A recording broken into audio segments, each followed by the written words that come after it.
Sekarang Samosir menjadi wisata didesain untuk internasional. Di zaman dahulu itu rasa empati dan empati itu sangat tinggi. Sebelum lanjut nonton video ini, jangan lupa tekan tombol subscribe, nyalain loncengnya, like, dan share ke teman-teman kalian.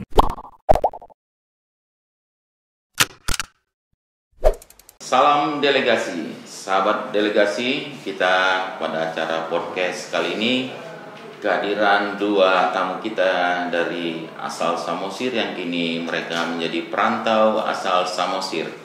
Saat ini kita kedatangan tamu Dr. Arjon Turnip yang kesehariannya menjadi seorang dosen di Universitas Padjadjaran Bandung. Selamat datang, Pak. Dan juga ini ada Bu Ria Gurning, seorang penggiat sosial yang kini berdomisili di Kota Medan. Juga mereka ini adalah sama-sama alumni SMP 1 Pangururan dan SMA 1 Pangururan. Jadi kita coba mendengar bagaimana urusan mereka terhadap pendidikan pada masa mereka sekolah dan pendidikan di saat ini. Untuk pertama kali kita coba dengar bagaimana Pak Arjon memandang pendidikan pada masa dulu sekolah dengan pendidikan sekarang ini. Bagaimana, Pak? Ini ya, karena kita prokes ya, udah bisa. Bisa dibuka tuh? Bisa dibuka, silakan, Pak. Ya, terima kasih untuk media delegasi yang memberi kesempatan untuk memberi kesan lah masalah waktu zaman dulu. Iya. Sekolah dan mungkin kondisi saat ini. Kalau secara teknisnya saya melihatnya dari sisi akademik sekarang ini mengalami penurunan kualitas. Itu juga mungkin terlihat dari persaingan alumni Samosir saat ini, dan juga mungkin tingkat kesuksesannya juga itu secara statistik mungkin mengalami penurunan ya. Hal-hal ini juga bisa kita lihat dari alumni sekarang yang bisa masuk di perguruan tinggi ya, dan juga di lapangan pekerjaan. Kalau mungkin sekilas faktor penyebabnya adalah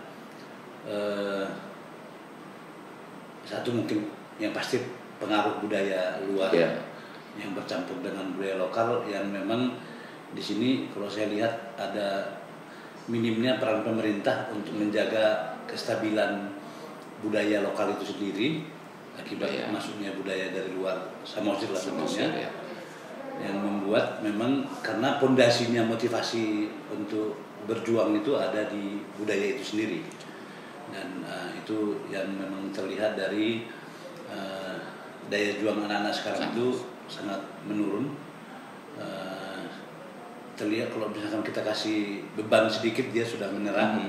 Kalau zaman dulu itu ibaratnya salah satunya anak-anak itu terlambat aja dipukul gitu loh. Oh, ada pengaruhnya nih, Pak ya. Nah, jadi zaman sekarang sepertinya kalau saya lihat bagaimana hubungan guru dengan siswa itu juga sudah mestinya kan definisi guru dengan murid itu kan harus guru itu harus di atas. Ini hukum alam atau kalau misalkan kita nuang air ke dalam gelas, sumber harus lebih tinggi supaya dia gravitasi kan gitu. Nah, sekarang ini respect murid dengan guru itu sudah mengalami degradasi. Otomatis memang jadi mungkin materi yang diberikan juga tidak maksimum. Nah, ini mungkin perlu direhabilitasi lah, dan caranya itu melalui budaya tadi. Nah, apalagi kalau kita lihat sekarang Samosir menjadi wisata didesain untuk internasional. Destinasi wisata, budaya itu harus bisa jadi pondasi. Dan ini harus juga dimulai dari pendidikan yang ada di Samosir itu sendiri. Mungkin itu gambaran singkatnya untuk yang zaman dulunya. Kalau orang tua sendiri, Pak, masalah Pak pendidikan dulu mengecap pendidikan SMP SMA gimana? Peranan orang tua dengan budaya Batak itu tadi terhadap anaknya sejauh mana sih peranan orang tua dulu, dorongannya gitu, motivasi anak? Tentu kan artinya kan pendidikan itu kan definisi pendidikan kan disiplin ya. Dan itu pendidikan itu bagaimana mensimulasikan masa depan di masa kini. Iya, gitu. Kan itu definisi pendidikan. Nah, jadi artinya proses ini sekarang kurang kelihatan gitu loh. Karena memang tadi bisa dibilang tidak mengikuti budaya, masih ada budaya itu sendiri. Ya. Tapi faktanya seperti sekarang yang sederhananya aja gampang kita lihat. Ketika misalkan ada acara itu udah susah kita menemukan muda-mudi dalam satu acara ya. Kan gitu.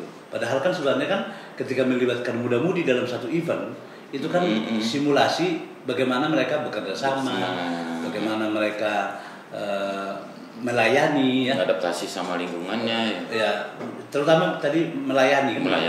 Nah, bagaimana mereka menghadapi masalah. Di dunia nyata kan gitu simulasinya, dan itu tidak ada gitu loh. Itu sudah susah ditemukan sama sekarang. Baik.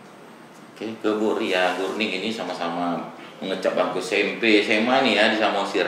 Gimana Bu Ria sekarang kan selaku penggiat sosial, pemerhati dari kaum wanita terhadap Samosir, gimana Bu Ria? Terima kasih buat delegasi. Kebetulan Pak Arjon Turnip ini teman satu SMP, yang walaupun hanya 1 tahun. SMP 2 tahun. 2 tahun ya. Terus SMA hanya 1 tahun, beliaunya langsung pindah ke Medan ya. Tapi ini pertemuan. Masih kenal wajah ya? Masih lah. Masih. Jadi 30 tahun ya, udah hampir 30 tahunan ya. 30 tahun kita bertemu di sini. Jadi saya bersyukur bisa bertemu dengan Pak Arjon Turnip untuk acara delegasi ini. Menurut saya ya sebagai pengamat sosial ya, di zaman dahulu itu rasa empati dan empati itu sangat tinggi ya, khususnya dari guru-guru ya, khususnya dari guru lah ke siswa, di mana guru-guru itu dulunya itu sangat dihormati loh, sangat dihargai lah, sangat disegani, dalam arti walaupun istilahnya takut gitu ya, tapi cara mendidiknya zaman dahulu sama sekarang itu sangat jauh berbeda. Jadi kalau zaman dahulu itu kan kalau lihat guru bukan berarti kita takut gitu lah, tapi kita menghargai, menghormatinya seperti orang tua kita sendiri ya. Iya. Kalau sekarang ya ada sih untung ruginya ada. Dari segi untungnya kan benefitnya antara guru dan murid sudah tidak ada lagi, maksudnya perbedaan welcome gitu ya. Tapi yang enggak bagusnya itu, misalkan kalau guru memarahi satu murid, pasti udah ada sekarang undang-undang. Saya nggak tahu apa itu berlaku kalau langsung gitu bisa ya. Bisa pengaduan. Padahal sebenarnya hanya untuk mendidik bagaimana sih anak ini bisa lebih mandiri nantinya. Apalagi di masa-masa SMP. Pembentukan karakter itu kan ada di SMP. Jadi mungkin di SMP itu mungkin agak lebih keras lah ya pembentukan karakternya. Kalau di SMA kan ya enggak juga, karena sudah mengalami arah kedewasaan lah seperti itu ya. Jadi rasa empati sama empati itu zaman sekarang ini sudah mulai pudar lah.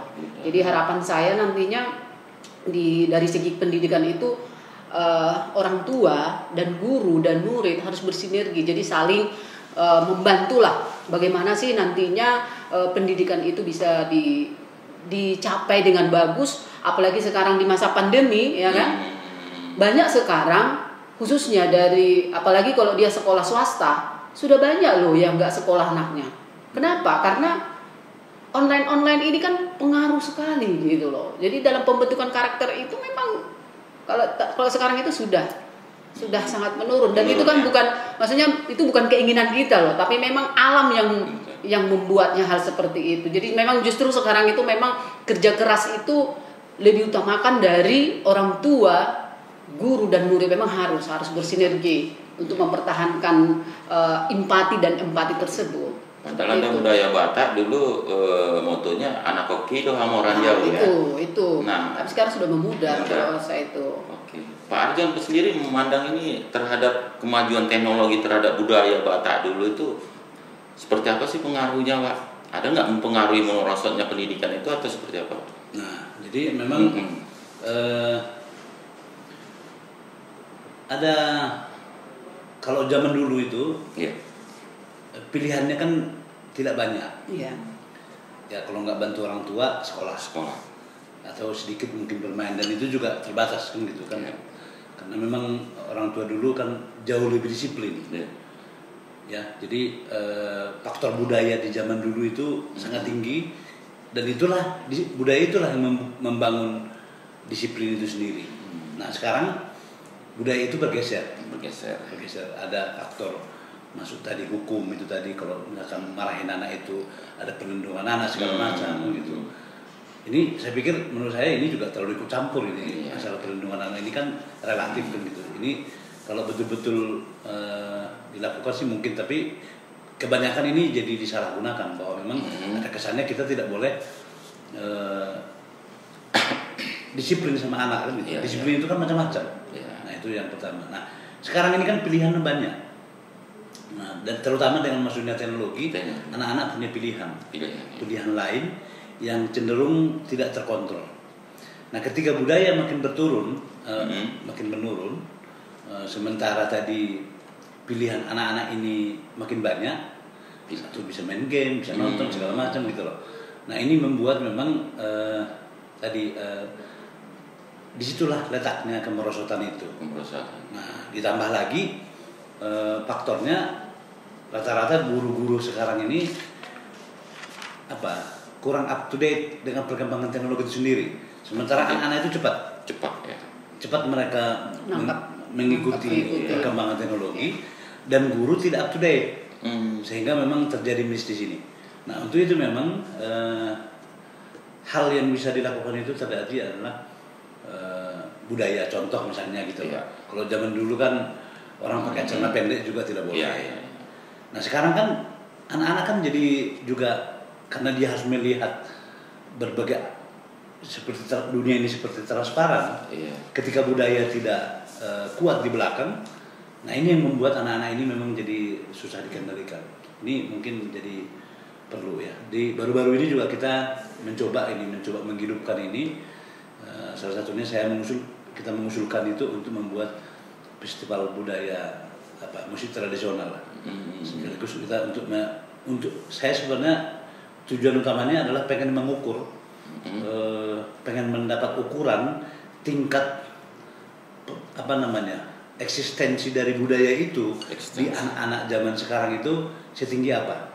Harapan saya kalau kita dapat levelnya ini bisa jadi masukan untuk pemerintah daerah, supaya memang untuk menyisipkan pengetahuan atau pelestarian budaya itu di level sekolah gitu loh. Kalau saya lihat kan contoh misalkan di Bandung itu setiap hari Jumat itu setiap anak sekolah itu apapun sukunya, apapun agamanya, itu wajib minimal menggunakan batik Bandung dan segala macam, atau ada topi-topinya, ada khas itu. Itu kan sesuatu yang merimain anak-anak itu terkait dengan budaya daerah itu sendiri. Nah, yang menjadi pertanyaan saya belum ada melihat sekolah di Samosir itu yang menggunakan ulus Batak gitu loh. Gitu Pak. Nah, kenapa? Karena ketika itu coba kalau itu dihidupkan, ada setiap hari Jumat itu anak-anak itu harus pakai ulos seperti zaman dulu gitu. Karena memang ulos itu kan, definisi ulos itu kan datangnya itu ulos itu dulu karena definisinya ada orang kedinginan kasih sayang terus dikasih ulos las. Nah jadilah definisi kata ulos kan begitu. Jadi ulos itu definisinya kan untuk menghangatkan badan. Kalau secara ritual disebutkan menghangatkan patondion kan. Nah ini kan harus ditanamkan buat anak-anak, sehingga memang jangan lagi ulos itu mestinya anak-anak itu jadi paham maknanya ulos itu gitu. Itu kan hal yang sederhana. Tapi ketika hal-hal seperti itu dibangun tadi, musik tradisional itu. Salah satu contoh, saya udah sering bikin event di Samosir.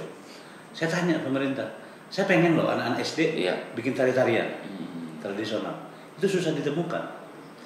Coba, masa dari pendidikan dasar Pak ya? Di Samosir itu kita susah menemukan tarian itu. Kalau dulu kan ada istilah mertumba dan segala macam gitu.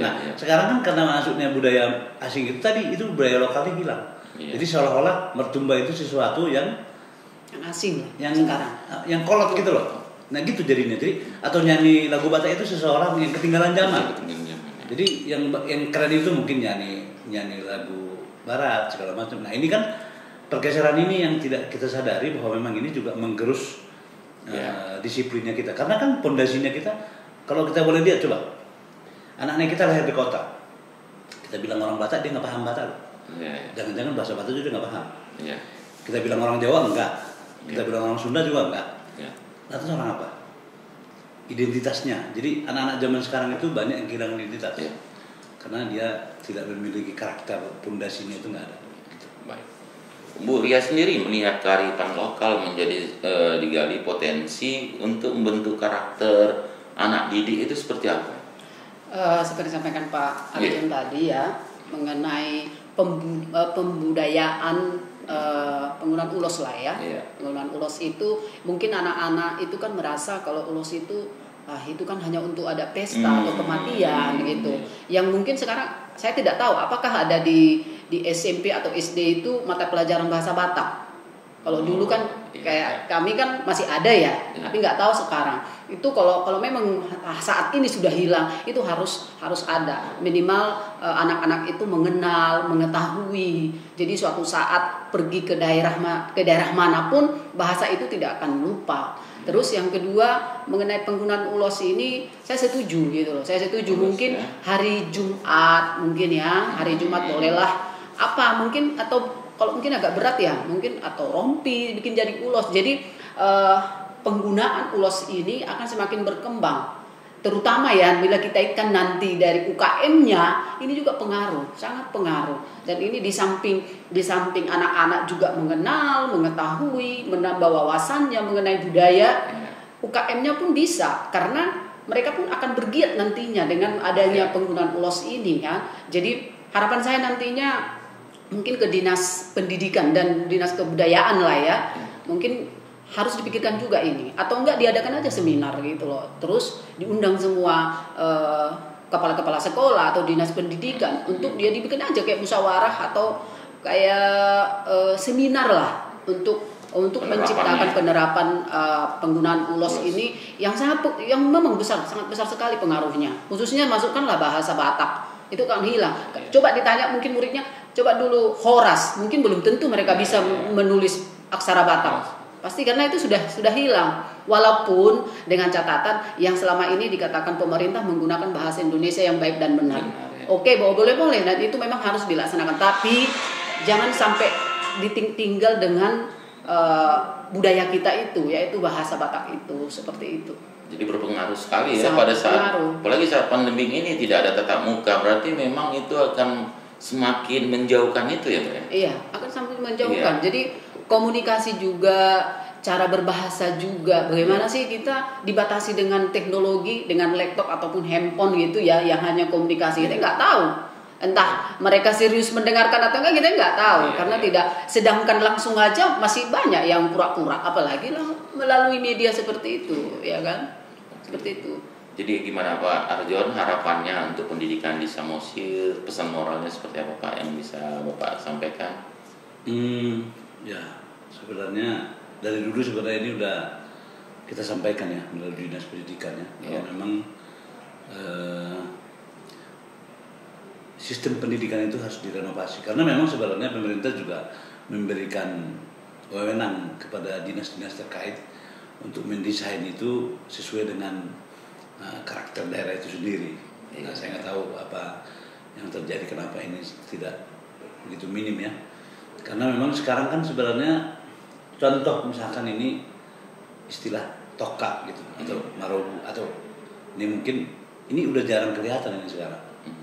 Ini kan sebenarnya kan petuah membangun orang itu untuk jangan keluar jalur gitu.